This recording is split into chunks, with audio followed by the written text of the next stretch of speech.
ஒன்று தெரிஞ்சுக்கோங்க சார், விஜய் வந்து முழுக்க முழுக்க பிஜேபியுடைய by product. Vivekananda International Foundation ஒன்று இருக்குது. அது வந்து ஆர்எஸ்எஸோட திங்க் டேங்க். அவங்க தான் வந்து ரஜினிக்கு அப்புறம் யார், ரஜினி ஃபெயிலியர் ஆனவுடனே யார் அப்படின்னு வந்து விஜயை கொண்டு வர்றாங்க. ரைட்டுங்களா? இல்லை, இதெல்லாம் ஒரு தியரி தானே சார்? தேரி. ஆனால் அதே பாஜக எதிர்க்கிறாரு. பாஜக நினச்சிருந்தா அதிமுக கூட்டணிக்குள்ளே கொண்டு வந்திருக்க முடியும். அதிமுக இன்னைக்கு ஆட்சி கட்டில் அமர வச்சிருக்க முடியும். இன்னும் எத்தனை நாளைக்கு விஜய் வந்து பாஜகவின் பி டீம்னு சொல்ல போகிறீங்க? பி டீம் இல்லை sir, is a product.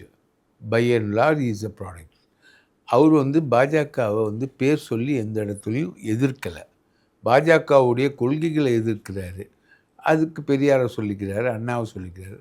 Periyar Anna சொல்லாமல் தமிழகத்தில் ஆட்சியும் நடத்த முடியாது, கட்சியும் நடத்த முடியும்.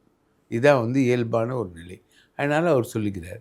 ஆனால் பாஜகவோட இன்றைக்கி வந்து அவர் திமுக ஒழிச்சிட்டார்ல. பாஜகவோட ஏம் என்ன?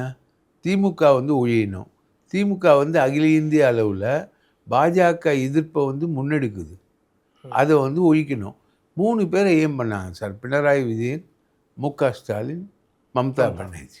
3 பேரும் காலி. ரைட்டுங்களா? அப்போது வேறு ஆயுதங்கள், சில இடங்களில் நேரடியாக, சில இடங்களில் இல்லை சார். கம்யூனிஸ்ட் ஒழிக்கிறதுக்காக காங்கிரஸில் கையில் எடுத்துச்சா? அது எப்படி கரெக்டாக? அதாவது பாஜக கம்யூனிஸ்ட் எதிர்ப்பு அவங்களுக்கு வந்து முக்கியம். காங்கிரஸ் எதிர்ப்பை விட கம்யூனிஸ்ட் எதிர்ப்புன்றது ரொம்ப ஷார்ப்பாக அவங்களுக்கு. இது 3 பேரும் வந்து பாஜகவுக்கு தலைவலி கொடுத்தாங்க சார். 3 பேரை 3 விதத்தில் ஒழிச்சாங்க. மம்தாவை வந்து நேரடியாக ஒழிச்சாங்க, திமுகவை தாவேகா மூலமாக ஒழிச்சாங்க. ரைட்டுங்களா? பினராயி விஜயனை காங்கிரஸ் மூலமாக ஒழிச்சாங்க. வேறு வழி இல்லை. அங்கே உங்களுக்கு வந்து பினராயி விஜயனை காலி பண்ணுறதுக்கு வேறு வழி இல்லை. அங்கே பிஜேபிலாம் போய் உட்காந்து ஆட்சியெல்லாம் பண்ணிட முடியாது. ஸோ அவங்களுடைய மெத்தட் ஆஃப் டிஸ்ட்ரக்ஷனில் இதெல்லாமே வருது.